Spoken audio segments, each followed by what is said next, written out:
Señor, gracias por tu palabra, porque podemos venir hasta ti, hasta tu presencia a través de tu palabra y ser consolados, edificados, corregidos, Señor, instruidos por ti. Que podamos recibir lo que tú quieras decirnos y el día de hoy, Señor, tú te exaltes tu nombre, tomando este grupo de personas tan normales, Señor, y haciendo a través de nosotros tu misericordia, tu obra, tu voluntad. En el nombre de Jesús, amén. Capítulo 21 del segundo libro de Samuel.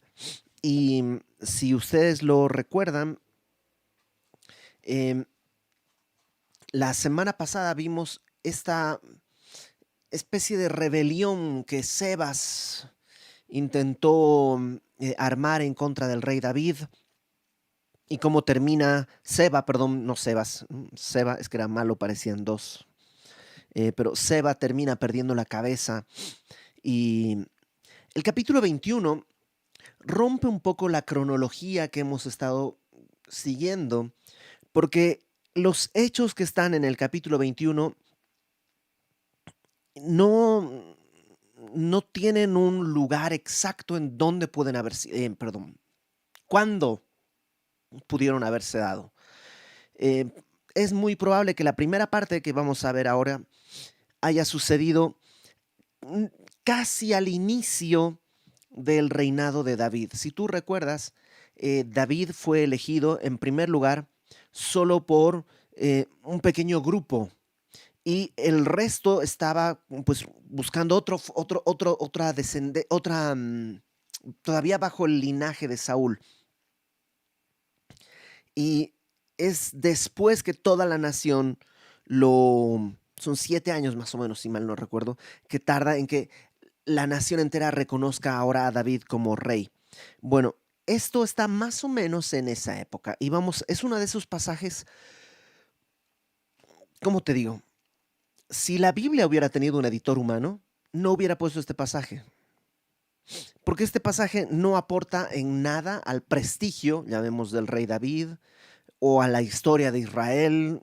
En realidad es un pasaje muy extraño, de esos pasajes que tú lees y dices, ¿por qué quedó esto aquí? ¿Por qué lo pusieron acá? Y dice en el capítulo 21, vamos a ir viendo verso a verso, versículo 1. Hubo hambre en los días de David por 3 años consecutivos. Como te digo, no tenemos una marca exacta de en qué momento sucedió, pero por lo que vamos a ir leyendo, probablemente sucedió a principios del reinado de David. Y seguramente, pues dice, fueron 3 años consecutivos. Seguramente el primer año David pues pensó, ok, pues es un año de sequía. Y hay veces que hay años de sequía, entonces pues estamos preparados, no pasa nada. Pero vino el segundo año de sequía. Y a lo mejor David pensó, bueno, a veces pasa que la sequía se alarga. em, Cuando hay sequía, las cosechas no crecen. Si no hay alimento para hombres, tampoco hay alimento para bestias. Se secan los pastos, los animales mismos mueren de hambre y de sed. El panorama económico es muy difícil. Y cuando viene el tercer año consecutivo de sequía, yo creo que David empieza a preguntarse, ok, esto ya no es normal. Y hace algo que debió haber hecho en el primer año, pero que no hizo. Verso 1 dice, y David consultó a Jehová, y Jehová le dijo, es por causa de Saúl y por aquella casa de sangre, por cuando mató a los Gabaonitas. Ok, lo primero que nos viene a la mente es, ¿por qué no consultó David desde el primer año? Y podríamos decir muchas cosas, pero la respuesta más sencilla es porque normalmente no hacemos eso. Normalmente cuando pasa algo, decimos, mira, pues es la vida, es el mundo, es la mala suerte, no sé, pero no consultamos a Dios. Y sí, no todo lo... Hay cosas que suceden porque el mundo es así, porque la vida es tristemente dolorosa, porque hay momentos que son dolorosamente insípidos, pero no siempre es así, pero sería bueno preguntarle a Dios. David esperó 3 años para consultar a Dios. Ahora, En Levítico 26, si me acompañas, Levítico 26.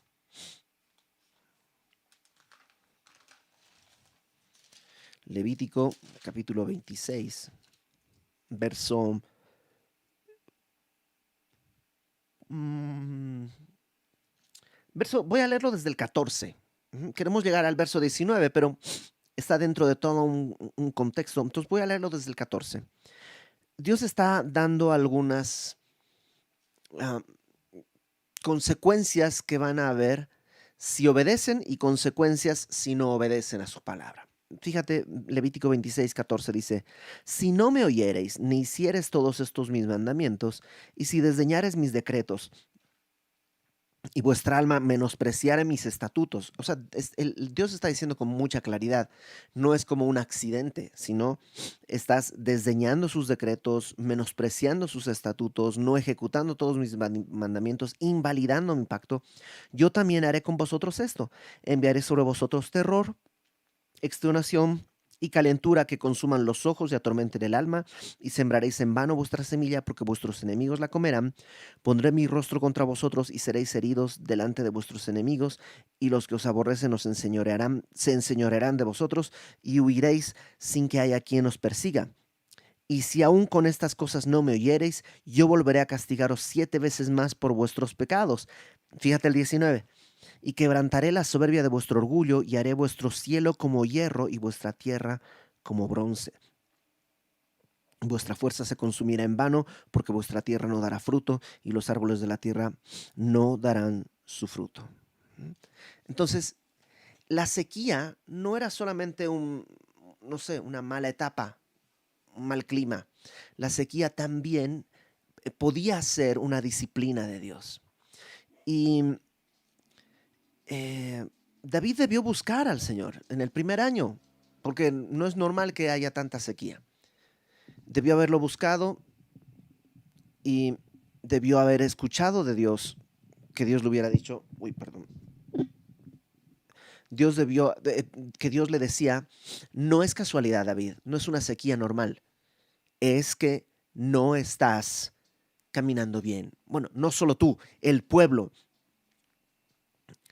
Ahora, veamos la causa. Le dijo, esto es por causa de Saúl y por aquella casa de sangre, por cuanto mató a los Gabaonitas. ¿Quiénes eran los Gabaonitas? Si tú has estado con nosotros en el estudio de Josué los lunes a las 8:30 de la noche, recordarás que cuando Josué lleva al pueblo a la tierra prometida, habían estado 40 años dando vueltas en el desierto. Josué los ingresa a la tierra prometida, y al entrar en la tierra prometida tienen primero una gran victoria en la ciudad de Jericó, luego tienen una derrota en la ciudad de Jai y luego una victoria en la ciudad de Jai. Y al notarlo esto, los gabaonitas agarran unas ropas andrajosas, agarran un pan mohoso y desgastado, agarran unas sandalias que están ya viejas, y vienen con David y le dicen, nosotros venimos de muy lejos. Muy lejos. El pan cuando salimos de allá estaba fresco y mira, ya está todo mohoso. Nuestras ropas estaban nuevas y mira lo desgastado que está todo, porque hemos venido de muy lejos. Y hemos venido de muy lejos porque sabemos que Dios les ha entregado toda esta tierra y queremos hacer un pacto con ustedes. Y Josué no consulta a Dios y hace pacto con ellos y les dice, no los vamos a destruir. En menos de un capítulo se descubre que en realidad los gabaonitas son de esa zona. Y entonces Josué está con el dilema: o cumplimos nuestra palabra de respetarles la vida, o los matamos. Y deciden respetar la vida y los convierten en servidores del templo. No sé si alguna vez has oído la palabra natineos o natinitas. Bueno, natinita o natineo quiere decir servidor sagrado. Y eran estos que se dedicaron a servir en el templo. Y sirvieron en el templo muy bien y tanto tiempo que mucho tiempo después, ya cuando son conquistados por Babilonia, deportados a Babilonia, pasan 70 años y ahora Dios los manda que regresen y reconstruyen el templo, y luego Nehemías años después viene a reconstruir los muros. Bueno, unos de los que regresan a reconstruir todo esto son los natinitas o natineos, son estos gabaonitas. Entonces eran personas que sí, entraron al pacto engañando a Josué, pero honraron su pacto y se quedaron sirviendo al templo, al tabernáculo, desde entonces hasta ahora. ¿Qué había pasado? Saúl, dice el versículo 1, mató a los gabaonitas. Eh, Versículo 2. Entonces el rey llamó a los gabaonitas. Ya que David se entera, ok, esto es por las gabaonitas, pues vamos a llamar a los gabaonitas. Y les habló. Los gabaonitas, nos aclara aquí el autor, no eran de los hijos de Israel, ¿te acuerdas que no? Eran una tribu de los cananeos que hicieron este pacto, un poco tramposo, pero eh, para ser parte del pueblo, ¿no? Dice, no eran de los hijos de Israel, sino del resto de los amorreos, a los cuales los hijos de Israel habían hecho juramento. Pero Saúl había procurado matarlos en su celo por los hijos de Israel y de Judá. Saúl no se nos narra eso. Nosotros estudiamos la vida de Saúl a lo largo de todo el primer libro de Samuel y no se nos narra este evento, pero sí se nota que en algún momento él, en su celo, dice aquí, su celo por los hijos de Israel, decidió perseguir a los gabaonitas como para purificar la nación de alguna manera, seguramente. Lo cual nos muestra algo. No todo celo de algo bueno, porque es bueno tener celo por Israel y por Judá. O sea, es bueno que el rey sea celoso de su tierra. Ya quisiéramos todos que siempre nuestras autoridades sean celosas de su pueblo, que nuestras autoridades sean celosas de aquellos a quienes están gobernando. Sería es algo bueno. Y Saúl tuvo eso, celos. Pero, aunque los celos por el pueblo son algo bueno, el fin no justifica los medios. ¿Qué hizo Saúl? Mandó matar, o él mató a muchos gabaonitas. Si está buscando exterminarlos, ¿cuántos crees que habrá matado? No eran 2 o 3, no eran 5 o 20. Probablemente fueron muchísimos aquellos que mandó matar o mató. Entonces, esa es la razón. Ahora, esto nos deja una cosa bien en claro. Bueno, 3 cosas bien en claro. Número 1, dice el pastor David Gusick, Dios espera que cumplamos nuestras promesas. Habían prometido respetar la vida de los gabaonitas y Dios esperaba que eso se cumpliera. Es más, Dios había dado la orden de que no dejaran con vida a nadie de los cananeos, a nadie. Pero ellos metieron la pata, hicieron este pacto y ahora Dios espera que lo cumplan. Y Saúl no lo cumplió. Dios espera que hagas que cumplas tus promesas. Aquellas cosas que tú le has dicho, Señor, yo voy a hacer esto, yo voy a hacer aquello. Dios espera que lo cumplas. Lo toma en serio. Él es un hombre, Él no es un hombre. Dios es confiable y espera que nosotros seamos confiables, que nuestro sí sea sí, que nuestro no sea no. Por otro lado, también aprendemos algo, que no importa el tiempo que pasa no me desvincula de mi responsabilidad. Porque esto pasó hace mucho tiempo, hace 400 años. Pero Dios espera que a lo largo de todo ese tiempo, mientras no haya una orden expresa de Dios, ellos tienen que cumplir a lo que se han comprometido y se han comprometido a respetar la vida de los gabaonitas. Y lo tercero que aprendemos ahí es que a veces el juicio tarda en venir. ¿Cuándo cometió Saúl esto? Probablemente muchos años antes, cuando estaba seguramente todavía lúcido en su cabeza. Bueno, digamos, fue un error, pero no estaba enloquecido como más tarde se va a enloquecer para perseguir a David. Y no vino el juicio, pero el juicio llegó después. Y por 3 años no llovió. A veces pensamos, hice algo malo, no pasó nada, no pasa nada, no pasa nada, no pasa nada, no pasa nada.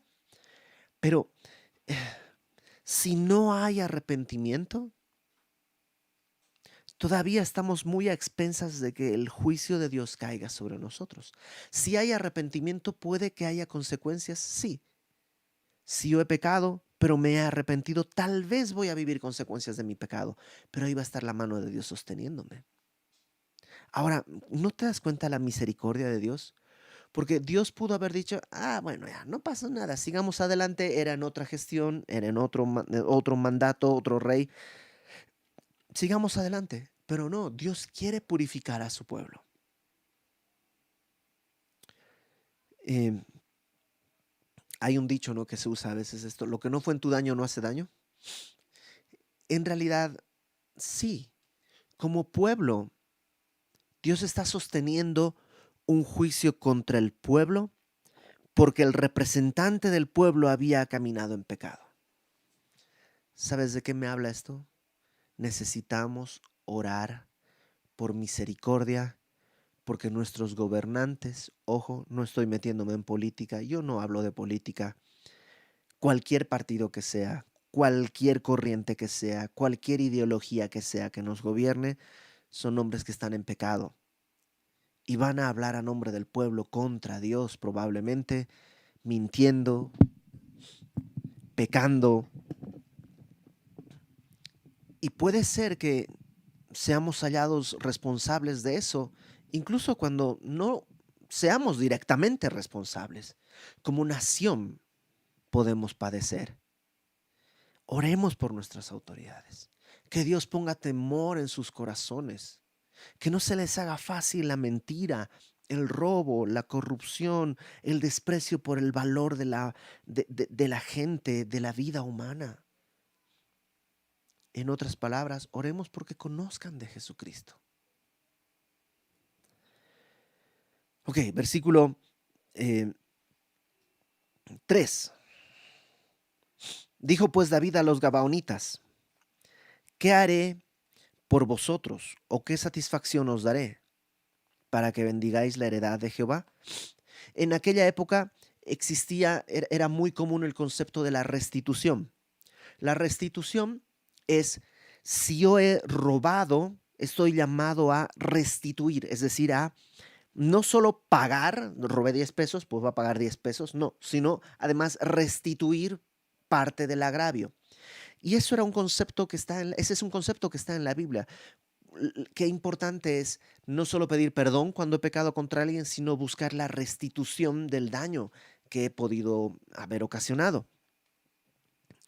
Entonces David lo que hace es preguntarles: ok, yo no puedo regresar al pasado y decirle a Saúl no mates a nadie, o sea, no puedo hacer eso, pero ¿cómo puedo restituir esto que ha sucedido con el pueblo? Y verso 4, em, los Gabaonitas respondieron, y parece que fue como en Navidad, en diciembre, esto que les responden. Por la respuesta podemos intuir que fue más o menos cerca de las posadas, porque lo que le dicen es: nosotros, dicen, no tenemos nosotros querella, no queremos ni sobre plata ni sobre oro, ¿no? ¿Cómo va la canción? Ya se me arruinó el chiste, ¿no? Se me olvidó la canción. Em, no quiero oro ni plata, yo solo quiero. Eso le dijeron: no queremos ni oro ni plata, solo queremos romper la piñata. Este, wow, ahora, ¿qué fue lo que dijeron en realidad? Nosotros no tenemos querella sobre plata ni sobre oro con Saúl. O sea, no es un asunto económico. No queremos que se le quite el dinero a la descendencia de Saúl y se nos indemnice con oro y plata y se nos enriquezca. Dice: no, no es un asunto de oro y plata. Ni con su casa, ni con su familia. Ni queremos que muera hombre en Israel, tampoco queremos hacerle un daño a Israel. Como te dije, los gabaonitas sirvieron en el templo y fueron de bendición, e incluso cuando estaban ya en Babilonia y fueron liberados del cautiverio, regresaron a Jerusalén a, a la reconstrucción del templo y de la ciudad. Entonces, ¿qué querían? Verso, ahí en el verso 4 dice, él les dijo, voy a leer el verso 4. Los gabaonitas le respondieron, no tenemos nosotros querellas sobre plata, ni sobre oro con Saúl y con su casa, ni queremos que muera hombre de Israel. Y él les dijo, David les contesta, lo que vosotros dijereis, haré. Ok, entonces díganme, ¿qué hago? Ellos respondieron al rey, de aquel hombre que nos destruyó, de Saúl, y que maquinó contra nosotros para exterminarnos. O sea, no es solo que mató unos dos o tres, quería exterminar a los gabaonitas. Quería exterminarnos sin dejar nada de nosotros en todo el territorio de Israel. Dénsenos 7 varones de sus hijos para que los ahorquemos delante de Jehová en Gabaa de Saúl, el escogido de Jehová. Y el rey dijo, yo los daré. Y es cuando tú dices, a ver, esto está muy extraño. ¿Cómo? No queremos plata, no queremos oro, no queremos que haya muerte de inocentes en Israel. Dennos 7 descendientes de Saúl y los mataremos. Y David dice, ok, ¿no es esto muy raro? ¿Por qué está pasando esto? ¿Y por qué David accede a esto? Como te decía, son de esos pasajes extraños en la Biblia, pero podemos aventurarnos a tratar, ¿no?, alguna explicación. La primera es que probablemente, y es una probable explicación nada más, probablemente Saúl no operó solo. Tal vez los hijos, recuerda que cuando David es elegido rey, él no hace una matanza de la descendencia de Saúl. Lo lógico en aquella cultura es que un nuevo rey, cuando hay un cambio de dinastía, cambio de familia en el trono, el nuevo rey extermina toda la descendencia del rey, de la dinastía anterior, para que nadie venga a reclamar el trono. David no hizo eso. De hecho, buscó a quien hacer misericordia y apareció Mefiboset, si tú lo recuerdas. Entonces, tal vez estaban escondidos algunos y tal vez participaron en estas batallas. No solo fue Saúl, tal vez parte de estos hijos tuvieron lugar, participaron en estas masacres que hizo Saúl. Por eso, en el versículo 1 dice que esto es por causa de Saúl, es lo que Dios está diciendo, es por causa de Saúl y porque aquella casa de sangre, no fue Saúl solito, sino habla de la casa de sangre. Entonces, probablemente no eran 7 hombres inocentes, sino eran 7 hombres culpables. Mm, Pero eso no sé si responde todas las preguntas. Lo segundo que tenemos que considerar al ver este pasaje es que para Dios la vida es valiosa. La vida de toda persona es valiosa y espera que nosotros consideremos la vida de todo hombre como algo valioso. ¿Qué tan valioso es? Hmm, Es tan valioso que no tiene reemplazo. Fíjate lo que dice Génesis capítulo 9. Acompáñame a Génesis al capítulo 9.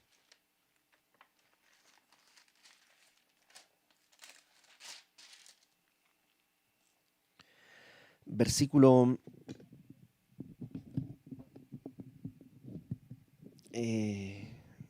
6.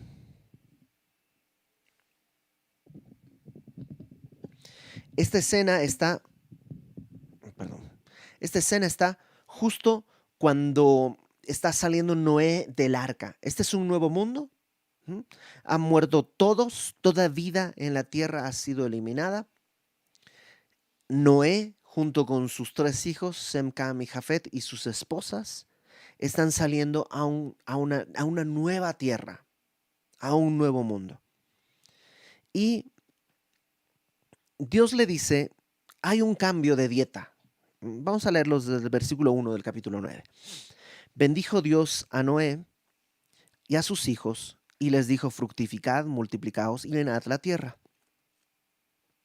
El temor y el miedo de vosotros estarán sobre todo animal de la tierra y sobre toda ave de los cielos, en todo lo que se mueva sobre la tierra y en todos los peces del mar.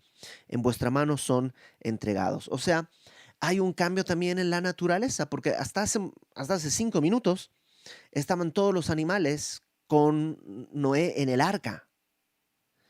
Pero al salir, Dios pone temor en los animales, temor del hombre. Entonces, a partir de ese momento, ya no puedes agarrar a un tigre así como así, porque ya existe esa separación entre los animales y el hombre. Verso 3, hay otro cambio. Todo lo que se mueve y vive os será para mantenimiento, así como las legumbres y las plantas verdes os lo he dado todo. Lo que le está diciendo es, puedes comer de todo animal que aparezca. ¿M? Y es donde se va a empezar a comer carne y de res y de borrego y todo lo demás, ¿no? También ese fue un cambio, porque parece que antes del diluvio el ser humano comía solamente frutas y legumbres y todo esto, ¿no? Vegetales. Pero ahora van a comer carne, además. Entonces está dándose ciertos cambios. Pero, versículo 4, carne con su vida, que es su sangre, no comeréis. ¿Por qué? Porque ciertamente demandaré la sangre de vuestras vidas. De la mano de todo animal la demandaré, y de la mano del hombre, eh, de la mano del hombre, de mano del varón, su hermano demandaré la vida del hombre. ¿Qué está diciendo? Bueno, además de estar estableciendo una forma de comer que es sin sangre, está diciendo que voy a demandar la sangre de los hombres. Fíjate el versículo 6. El que derramare sangre de hombre, por el hombre su sangre será derramada, porque a imagen de Dios es hecho el hombre. Lo que está diciendo es que si alguien mata a una persona, debe morir. La sangre derramada debe cobrarse con sangre derramada. ¿Por qué? Porque no hay una pena más grande y no hay un delito más grande que matar a alguien. La vida para Dios es sagrada. Entonces, em, lo que está diciendo Dios es, el estándar de la vida es tan alto que no hay nada que pueda sustituirla, sino otra vida. Es el principio que más adelante se da y que se conoce como la ley del talión, ¿no? El ojo por ojo, diente por diente. Lo que está diciendo es que si tú pierdes un ojo, no puedes exigir que le corten la cabeza. Tiene que ser equiparable el daño con el castigo. Si te volaron un diente, no puedes pedir que le rompan toda la dentadura. No, un diente, es un diente por un diente. Dios está limitando la venganza, porque si fuera por nosotros, la venganza no tendría freno. No está incitando a la venganza, sino está limitando. No puedes ir más allá que el peso del propio delito. Ahora, ¿por qué vimos todo esto? Porque está diciendo que cuando es vida por vida, así ojo por ojo, diente por diente y vida por vida. Cuando un hombre cometiere homicidio, debe morir en mano de otro hombre. Alguien tiene que cobrar su vida. Y está estableciendo, está dándole al hombre este, esta capacidad de juicio. Hace, hace unos días, hablando con algunas cosas, eh, mi, habíamos leído algo, no recuerdo qué es, habíamos leído algo de la Biblia con mis hijos y me preguntaron mis hijos, pero ¿por qué mandó a matar? ¿No es malo matar? Y yo tuve que explicarles, sí, es malo matar, pero hay ciertas condiciones bajo las que el matar a alguien puede estar justificado. Un secuestrador que tiene a unos niños como rehenes o unas personas como rehenes y entra la policía, está justificado que disparen. ¿Por qué? Porque están protegiendo la vida de otros. Cuando un ejército invade una nación, está justificado que se defienda y que se defienda disparando. Yo les decía a mis hijos, si alguien entra a la casa y quiere hacerle daños a ustedes, a mis hijos o a mi esposa, pero por supuesto que yo voy a tomar todo lo que tenga en las manos para defenderlos. Y si en el proceso se pierde la vida de esta persona, es justificable. No es justificable que yo salga y lo persiga y contrate gente que lo busque y eso ya no, porque eso ya es, o sea, porque eso es venganza desmedida. Acuérdate, ojo por ojo, diente por diente, vida por vida. Entonces, el hombre está llamado a cobrar esta deuda de sangre. Entonces, cuando le están pidiendo, danos, Saúl ya está muerto, pero danos 7 de sus hijos. Saúl mató más de 7. Y si es vida por vida, es mucho más lo que podrían cobrar que los 7 que están pidiendo. Ahora, ¿por qué 7? Porque 7 es un número que representa en la Biblia plenitud. Es como estos 7 van a tomar el lugar de toda la descendencia de Saúl. Espero haber explicado, es un pasaje complejo, pero podría ser que, creo que esa es la mejor explicación acerca de por qué razón David concede que se haga esto. Porque en realidad es justo. 7 por la vida de todos los que murieron de Gabaón. Versículo 7. Y perdonó el rey a Mefiboset, hijo de Jonatán, hijo de Saúl, por el juramento de Jehová que hubo entre ellos, entre David y Jonatán, hijo de Saúl. David tenía un pacto con Jonatán que iba a preservar a su descendencia. Por eso buscó a alguien de la descendencia de Jonatán para hacer misericordia y solo encontró a Mefiboset, lo llamó a su casa. Algunos piensan que toda esta escena sucede justo después de que Mefiboset es llevado a casa de David. Pero entonces David dice, a ver, los gabaonitas están pidiendo esto porque no se respetó una promesa. Y yo hice una promesa con Jonatán, por tanto no puedo quebrar la promesa con Jonatán. Me piden 7 descendientes de Saúl, Mefiboset no va a estar entre esos, porque tengo un pacto. Verso 8. Pero tomó el rey a 2 hijos de Rispa, hija de Aja, eh, los cuales ella había tenido de Saúl, Armoni y Mefiboset, y a 5 hijos de Mical. Esta Mical que aparece aquí parece que es un error en este texto. En Crónicas, donde está narrado esto, está puesto como Merab, que parece que es el nombre correcto, porque Mical no tuvo hijos. ¿Te acuerdas de Mical? Mical era la esposa de David, que se burló de David. Y dice el texto que Mical entonces fue hecha a un lado y nunca más no tuvo hijos. Entonces fue estéril, dice el texto. Probablemente no es esa Mical, sino que el nombre correcto es Merab. Y Merab era la primer hija de Saúl, aquella que había prometido al que derrotara a Goliat. Y que David tendría que haberla tomado por esposa, pero que David se la entrega a otro hombre y deja a David sin la recompensa que había prometido para el que peleara. Todo eso está en el primer libro de Samuel, capítulo 18, puedes buscarlo ahí. Nos puede que sea Merab, hija de Saúl, los cuales ella había tenido de Adriel, al que le habían dado en vez de a David, hijo de Barzilai Mejolatita, y los entregó en manos de los Gabaonitas. Y ellos los ahorcaron en el monte delante de Jehová. Y así, no es que estaban haciendo un sacrificio a Dios. Cuando dice delante de Jehová, no es que estaban haciéndolos como te dedicamos, no, sino que esto es ante Dios, digámoslo así. Porque están ellos en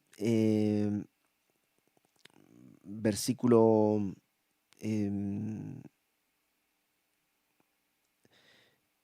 oh, ¿dónde estoy? Me perdí, perdón. Versículo 9. Los entregó en manos de los Gabaonitas, y ellos ahorcaron en el monte delante de Jehová, y así murieron juntos aquellos 7, los cuales fueron muertos los primeros días de la siega, al comenzar la siega de la cebada. Todo esto va a estar sucediendo en la ciudad de Saúl.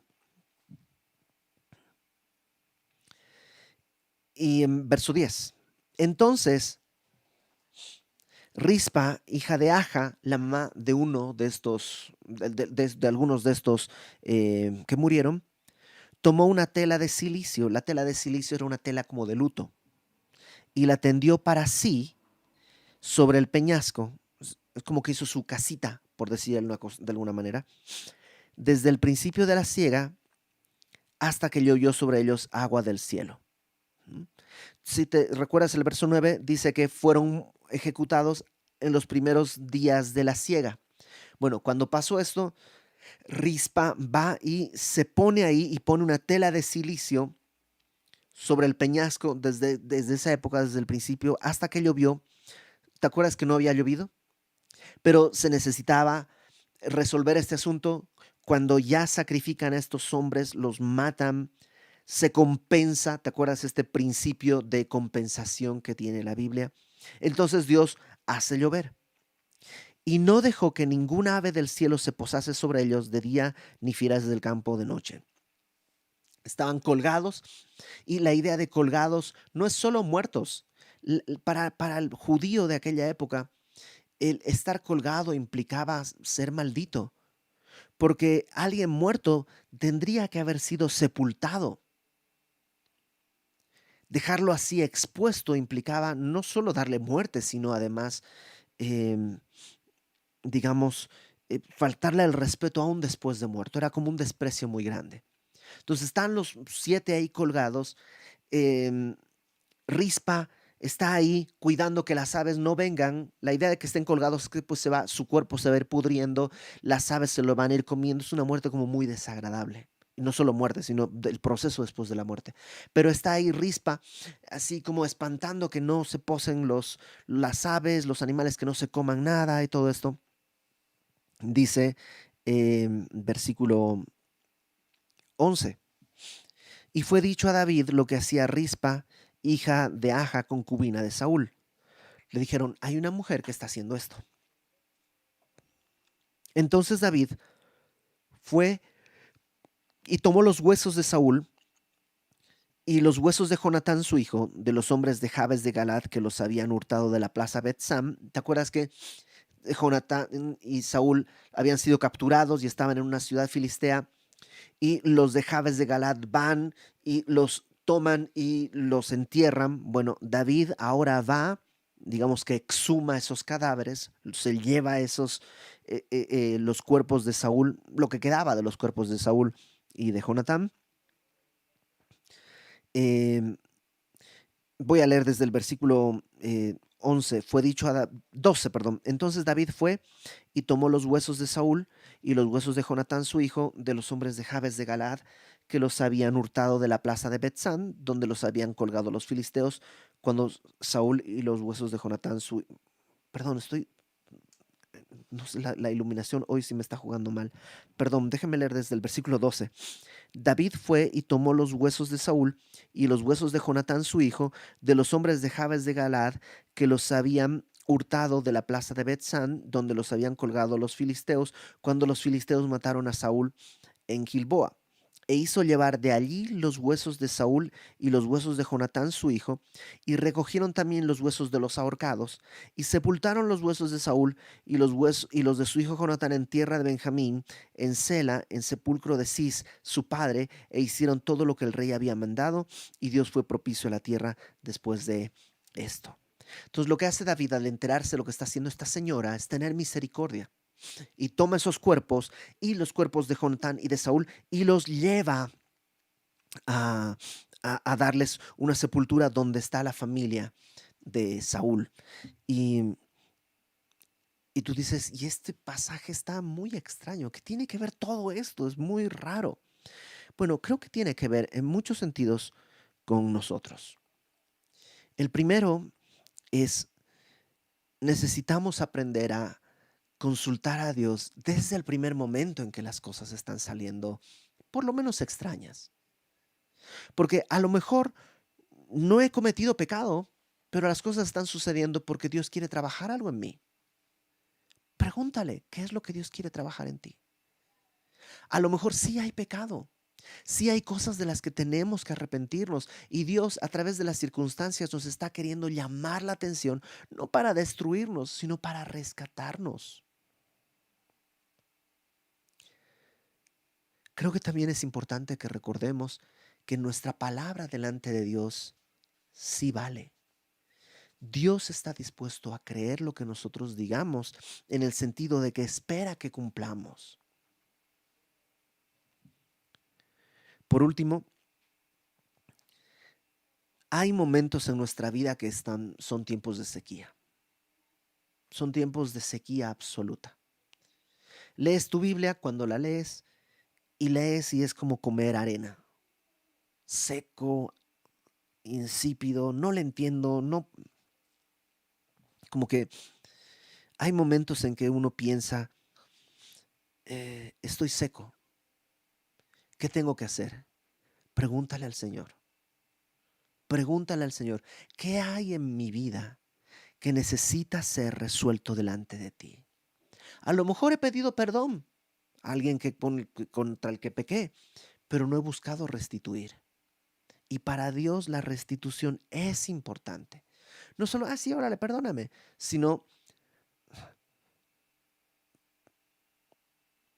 pedir de corazón el perdón y la sabiduría a Dios para ver de qué manera restituyo el agravio que he cometido. Al final de cuentas, tú y yo tenemos algo que creo que se alcanza a bosquejar también aquí, de una manera medio en la sombra, pero es una buena excusa para pensar en esto. Estos 7 hombres, 7 quiere decir plenitud en la Biblia, 7 inocentes colgados para que haya lluvia sobre la tierra. ¿Sabes de qué me habla? De el hombre pleno, entero, justo y perfecto, Cristo, muriendo inocente, siendo colgado, hecho maldición para que nosotros fuésemos hechos bendición. Él hecho maldición para que pueda caer el agua de su espíritu sobre cada uno de nosotros. ¿Sabes? Dios en verdad quiere bendecirnos. Y bendecirnos no quiere decir hacernos ricos, bendecirnos quiere decir poder disfrutar de su comunión. Dios quiere sacarnos. Si estás en un desierto, examina tu vida. Y si hay pecado, no siempre hay. A veces el desierto simplemente es porque necesitamos aprender a confiar en Dios con fe. Es fácil confiar en Dios cuando está fluyendo el agua en medio del oasis.